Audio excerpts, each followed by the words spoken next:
राधे राधे दोस्तों, जय माता दी। कैसे हैं आप सब? आशा करती हूँ आप सब बहुत अच्छे होंगे। दोस्तों, आप लोग कैसे हैं ये कमेंट्स में ज़रूर बताइएगा, और नवरात्रि पर आप लोगों ने क्या क्या किया ये भी कमेंट्स में बताइएगा। दोस्तों, आप लोग जैसा कि जानते हैं कि नवरात्रि पे जगह जगह पे रामलीला का नाटक किया जाता है। रामलीला अलग अलग तरह से किए जाते हैं, बहुत सारे प्रकार होते हैं इसके।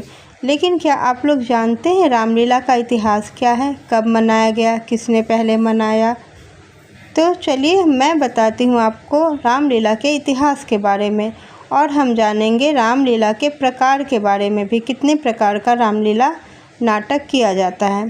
ठीक है दोस्तों, आगे बढ़ने से पहले आप लोगों से आग्रह है, कृपया वीडियो को पूरा देखें, क्योंकि अगर आप आधा वीडियो देखेंगे, थोड़ा वीडियो देखेंगे तो आप लोगों को पूरी बात समझ में नहीं आएगी।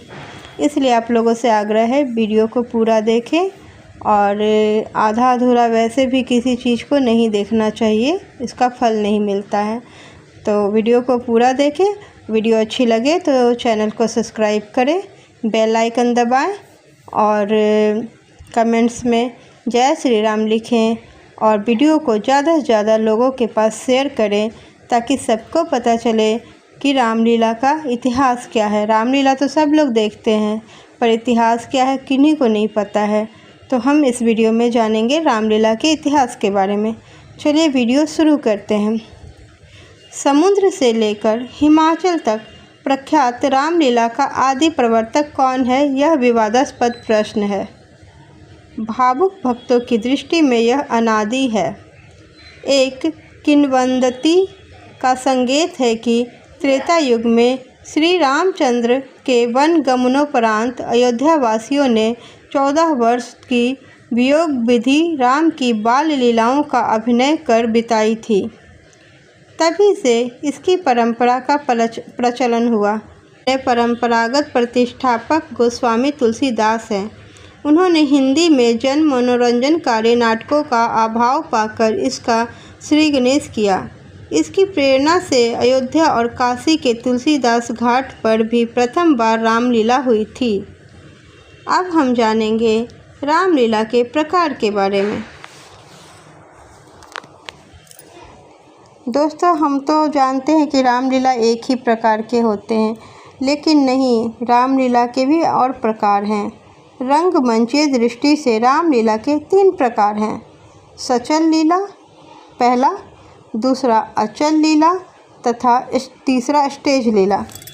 काशी नगरी के 4 स्थानों में अचल लीलाएं होती हैं, जो गोस्वामी तुलसीदास द्वारा स्थापित रंगमंच की कई विशेषताओं में से एक।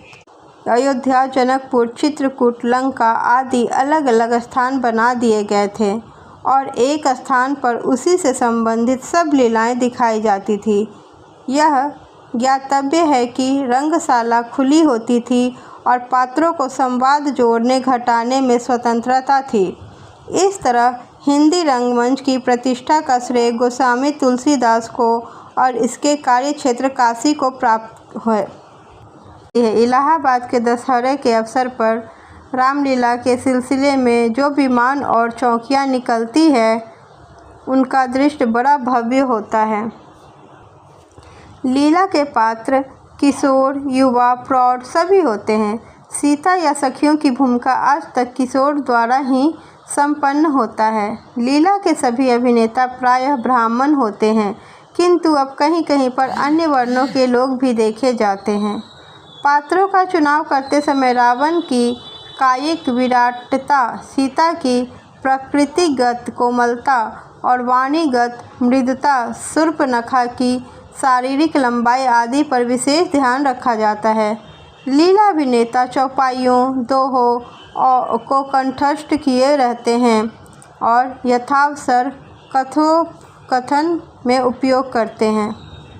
रामलीला की सफलता उसका संचालन करने वाले व्यास सूत्राधार पर निर्भर करती है, क्योंकि वह संवादों की गत्यात्मकता तथा अभिनेताओं को निर्देश देता है कि साथ ही रंगमंचीय व्यवस्था पर भी पूरा ध्यान रखता है। रामलीला के प्रारंभ में एक निश्चित विधि संस्कृत है। स्थान काल भेद के कारण विधियों में अंतर लक्षित होता है। कहीं भगवान के मुकुटों के पूजन से तो कहीं अन्य विधान से होता है। इसमें एक और पात्रों द्वारा रूप और अवस्थाओं को प्रस्तुतिकरण होता है। दूसरी ओर समवेत स्वर में मानस का परायण नारद वाणी शैली में होता चलता है। लीला के अंत में आरती होती है। काशी में शूर्पणखा की नाक काटे जाने के बाद खरदूषण की सेना को जो जुलूस निकलता है उसमें जगमग करते हुए विमान तथा तरह तरह की लांघें निकलती हैं, जिसमें धार्मिक सामाजिक दृष्टियों घटनाओं की मनोरथ झांकियाँ होती है। साथ में काली का वेश धारण किए हुए पुरुषों का तलवार संचालन, पैतरेबाजी, शस्त्र कौशल आदि देखने लायक होता है। रामलीला में नृत्य संगीत की प्रधानता नहीं होती, क्योंकि चरित्र नायक गंभीर, वीर, धीर, शालीन एवं मर्यादा प्रिय पुरुषोत्तम है। परिणाम स्वरूप वातावरण में विशेष प्रकार की गंभीरता विराजती रहती है। इस लीला की पहले मंडली नहीं होती थी। अब कुछ पेशेवर लोग मंडलियां बनाकर लीलाभिनय से अर्थोपार्जन करते हैं। भारत के ग्वालियर, जयपुर, इलाहाबाद आदि नगरों में इसका मूक अभिनय होता है। आप लोग जानते होंगे मूक अभिनय क्या होता है। चलिए आगे बढ़ते हैं। पूर्वी उत्तर प्रदेश के देवरिया जिले में सलेमपुर की सांस्कृतिक संगम संस्था द्वारा रामायण का मंचन एक नए आयाम में प्रस्तुत किया जाता है। इस संस्था का उद्देश्य आजकल रामायण या रामलीला के नाम से मात्र कमाई के माध्यम बनाने के भाषा में शुद्धता पर ध्यान कम देकर अश्लीलता का प्रयोग कर समाज को भ्रमित करने के वालों के विरुद्ध एक अभिनय की तरह कार्य आरंभ कर आसपास के क्षेत्रों में ख्याति प्राप्त की है। यह संस्था रामलीला शब्द का प्रयोग न कर रामायण मंचन के नाम से प्रस्तुति देती है, ताकि इसमें अच्छे कुलीन घर के लोग, स्त्री एवं पुरुष, दूरदर्शन व सिने कलाकार भी सम्मिलित होकर यह पुनीत कार्य कर सकें। इसमें 60 कलाकार भाग लेते हैं। गायक मंडली के साथ प्रकाश एवं ध्वनि की व्यवस्था साथ लिए सोनपुर के मेले में भी विगत 2 वर्षों से मेले में आकर्षण के केंद्र बने हुए हैं। दर्शकों को अर्थ, धर्म, काम, मोक्ष चारों फलों की प्राप्ति होती है। रामलीला देखने से भारतेंदु हरिश्चंद्र के हृदय में रामलीला गान का उत्कंठा जगी। उसी के फलस्वरूप हिंदी साहित्य को रामलीला नामक चंपू की रचना मिली। अब हम जानते हैं प्रसिद्ध रामलीला स्थल कहाँ कहाँ पे है।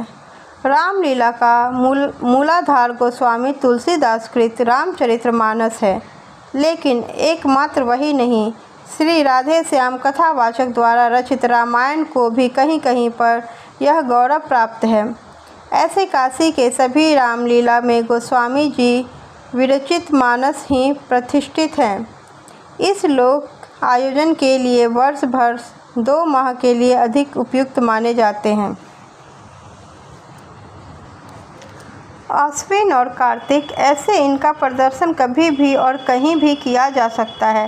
काशी के रामनगर की लीला भाद्रपद शुक्ल 14 को प्रारंभ होकर शरद पूर्णिमा को पूर्णता प्राप्त करती है और नक्की घाट की शिवरात्रि से चैत्र अमावस्या अर्थात 33 दिनों तक चलती रहती है। गोस्वामी तुलसीदास अयोध्या में प्रतिवर्ष रामनवमी के उपलक्ष्य में इसका आयोजन कराते हैं, कहीं दिन के अपराह्न काल में और कहीं रात्रि के पूर्वार्ध में इसका प्रदर्शन होता है। लोकनायक राम की लीला भारत के अनेक क्षेत्रों में होती है। भारत के बाहर के भूखंडों जैसे बाली, जावा, श्रीलंका आदि में प्राचीन काल में यह किसी न किसी रूप से प्रचलित रही है। श्री कृष्ण की रासलीला का प्रधान केंद्र उनकी लीला भूमि वृंदावन है। उसी तरह रामलीला का स्थान है काशी और अयोध्या। मिथिला, मथुरा, आगरा, अलीगढ़, एटा, इटावा, कानपुर, काशी आदि नगरों या क्षेत्रों में अश्विन माह में अवश्य ही आयोजित होती है, लेकिन एक साथ जितनी लीलाएं नटराज की क्रीड़ा भूमि क्रीड़ा भूमि वाराणसी में होती है उतनी भारत के अन्यत्र कहीं नहीं होती है। इस दृष्टि से काशी इस दिशा में नेतृत्व करती प्रतीत होती है। राजस्थान और मालवा आदि भूभागों में यह चैत्र मास में समारोह संपन्न होती है। वीर करुण अद्भुत श्रृंगार आदि रसों से आप्लावित रामलीला अपना रंगमंच संकीर्तन नहीं वरन उन्मुक्त विराट प्रशस्त स्वीकार करती है। कहीं भी किसी भी मैदान में बांसों रस्सियों तारों आदि से घेर कर रंगमंच और प्रेक्षागृह का सहज ही निर्माण कर लिया जाता है। दिल्ली में रामलीलाओं का इतिहास बहुत पुराना है। दिल्ली में सबसे पहली रामलीला बहादुर शाह जफर के समय पुरानी दिल्ली के रामलीला मैदान में हुई थी। लवकुश रामलीला कमेटी, अशोक विहार रामलीला कमेटी आदि दिल्ली की प्राचीन रामलीलाओं में से एक है। राम भारतीय कला केंद्र द्वारा रामलीला का मंचन 3 घंटों में दर्शाया जाता है। यहाँ की रामलीला में पात्रों की वेशभूषा दर्शनीय है। इनके अतिरिक्त दिलशाद गार्डन रामलीला, दिल्ली छावनी की रघुनंदन लीला समिति, मयूर youth club, Mayur Vihar face 1 Ramlila, Surajmal विहार रामलीला आदि भी दिल्ली की चर्चित रामलीलाओं में से एक है। दोस्तों, वीडियो आपको कैसी लगी? अगर आपको वीडियो थोड़ी सी भी अच्छी लगी हो तो कृपया चैनल को सब्सक्राइब करें, बेल आइकन दबाएं और वीडियो को लाइक करें, शेयर करें। कमेंट्स में जय श्री राम लिखें और अगर कुछ बात करना हो तो कमेंट्स में ज़रूर बताएं। यह जानकारी आपको कैसी लगी ज़रूर कमेंट्स करें। धन्यवाद। राधे राधे।